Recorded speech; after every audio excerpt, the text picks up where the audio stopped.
At this point, I am ready to start beveling the lantern so that when I move into 3 mode, it stops doing this and starts behaving like a lantern. Now, with the beveling, a lot of it is going to be very intuitive and make good sense. So if I take these edges here, let's say this one, and I bevel them, let's come in there, I will turn my segment number up to 2. I will turn my fraction number down as far as it goes, probably around a 0.1. And now if I hit the 3 key, you'll see that those two places will retain their shape very nicely. I'm going to Control-Z back and undo that because you generally want to run as many of your bevels as you can at the same time. Some places will make a little bit less sense. If I take these frames here and I bevel them,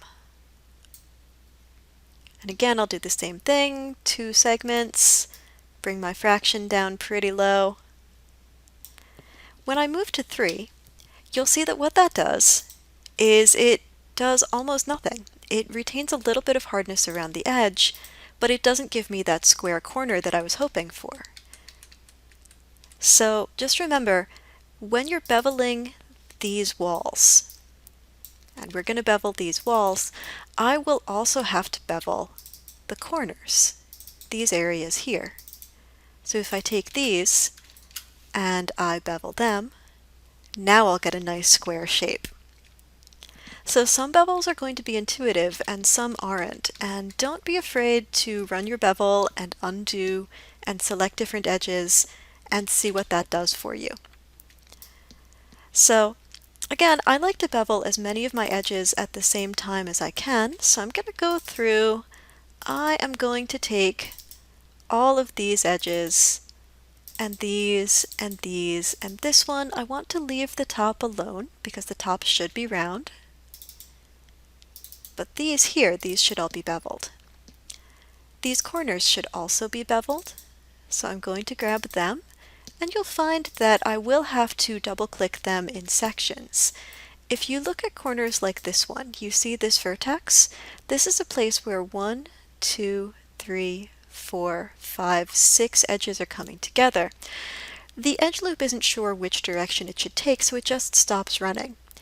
Even though all of my faces are quads, this is a place with difficult edge flow.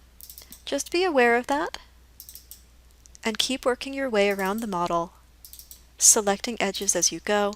At this point, I do always recommend that you double-click to select, because the double-click is going to grab more edges for you than a single click would. You'll also note that I'm going to be selecting the outer edges, and then I'll go back and do the inner edges. So I'm going to work my way all the way around here. We'll select these corners, these long bits, these corners, these long bits.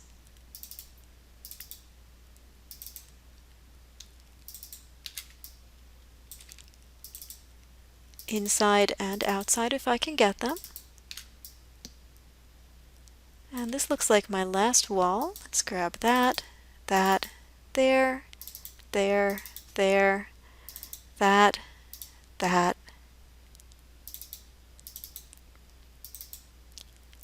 I'm equally sure that at this point some of you are wondering why I don't just take all the edges in the model and deselect the ones that I don't want.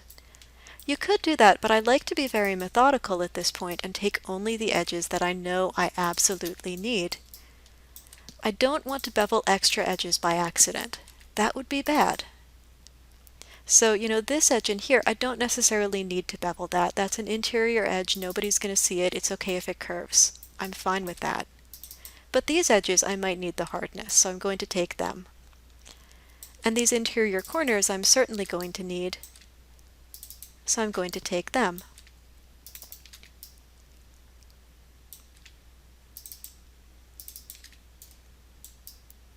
That looks good, and let's make sure I've got that. Okay, here goes. This is going to be my first attempt at making this bevel happen. Ooh, missing a corner there. Let's grab that. Okay, I'm going to move into 3 mode so that I can see right away whether my beveling works or not. And I will right click, go to Bevel Edge. I like to use 2 segments. I think it's going to give me a sharper result.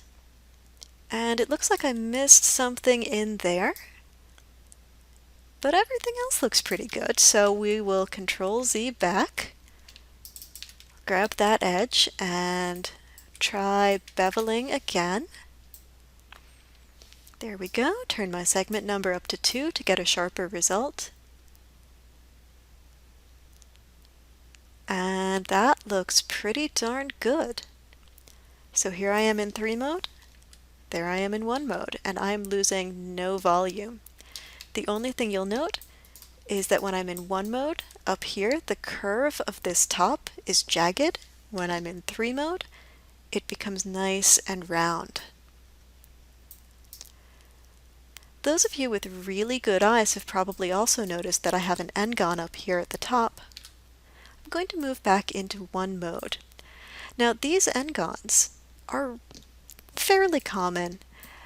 If I want to fix it, I can. That's what the multi-cut tool is for. With multi-cut, I can cut from this point here over to this point here, press enter, this point to this point, enter, this point to this point, enter. Same thing this way. Ooh, that selected multiple vertices. Sometimes the multi-cut snapping is not as helpful as it could be. There to there. Then we'll go there to there. And then we'll go there to there. At this point, I am back to having quads and triangles. And you'll see that if I press the 3 key, what that will do, ooh, looks like I messed up a little bit there. We'll go back and fix that in a minute.